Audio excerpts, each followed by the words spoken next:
The Hampton Inn in New Jersey hummed with a quiet, generic anonymity. I was there alone, a solitary explorer charting the landscape of Rowan University, a potential future stamped in my mind.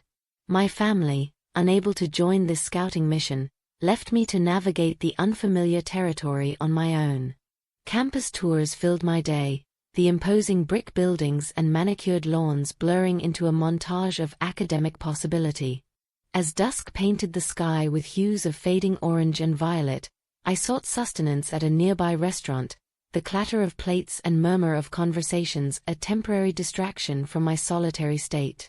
By 8 o'clock, I was back in the sterile embrace of my hotel room, the promise of another day at Rowan beckoning on the horizon.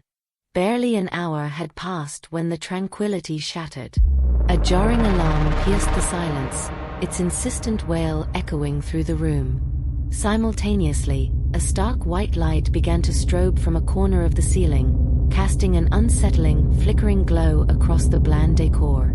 A disembodied voice, amplified and metallic, began to loop a message: "All Hampton Inn guests, please remain in your rooms. This is a lockdown." The words hung in the air, heavy with an unspoken threat. Lockdown? In a hotel? The concept was foreign, almost comical. I had never encountered such a thing. Instead of fear, a strange sense of intrigue bubbled within me. The novelty of the situation eclipsed any potential apprehension. The alarm eventually subsided, its shrill cry fading into an uneasy quiet. But the flashing light persisted, a rhythmic pulse of stark white cutting through the darkness. And the message, like a broken record, continued its monotonous repetition every 20 seconds, a constant reminder of the strange, unexplained situation. The clock ticked on, marking 9:30. I sought refuge in the familiar glow of the television screen, its flickering images a comforting distraction. The volume was low, a mere murmur in the background as I went through the motions of preparing for sleep. Brushing my teeth, changing into pajamas, I moved on autopilot, the flashing light and looping message fading into the periphery of my consciousness. Finally, I switched off the lights, plunging the room into near darkness, save for the persistent strobe of the white light. I settled under the covers, the television still flickering, its muted narrative a lullaby against the backdrop of the unsettling situation. Half an hour drifted by. The television's glow finally succumbed to the darkness as I switched it off. The obnoxious white light continued its relentless flashing, its bright bursts a persistent intrusion on the quiet I craved. Sleep seemed a distant prospect. The rhythmic flashing was a growing annoyance, a constant disruption to the peace I sought. I considered calling the front desk, a vague plan forming in my mind to inquire about the alarm and its eventual cessation. Just as I was about to reach for the phone, it rang, its sudden jingle cutting through the silence. The voice on the other end was not what I expected.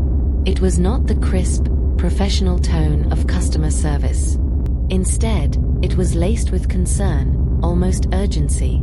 The front desk attendant spoke in hushed tones, instructing me to remain calm and leave my room immediately. Confusion warred with a nascent sense of unease. I seized the opportunity to finally get some answers. "What's going on?" I asked, my voice a mixture of curiosity and apprehension. The response sent a chill down my spine. "There's someone in your room," the attendant whispered, the words hanging heavy with dread. "Get out now." My blood ran cold. I dropped the phone, the clatter echoing in the sudden silence. Instinctively, I began to scan the room, my eyes darting from corner to corner, searching for any sign of an intruder. A part of me, fueled by a morbid curiosity, wanted to confirm the attendant's chilling claim. I peered under the bed, the space beneath surprisingly empty. The bathroom, too, was vacant, its pristine surfaces reflecting the flashing white light. My gaze finally landed on the closet, its wooden sliding door slightly ajar. It was one of those standard hotel closets, designed for functionality rather than aesthetics. Through the tiny crack in the door, I saw a face.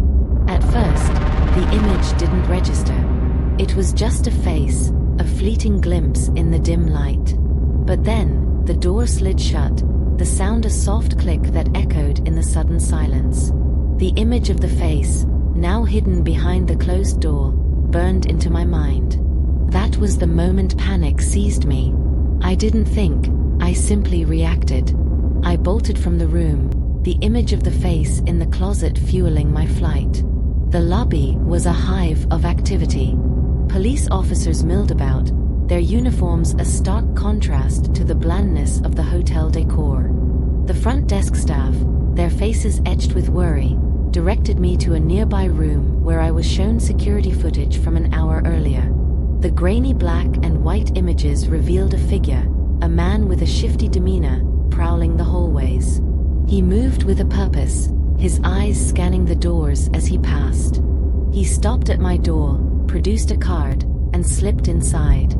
The footage ended there, the silent narrative leaving a gaping hole of unanswered questions.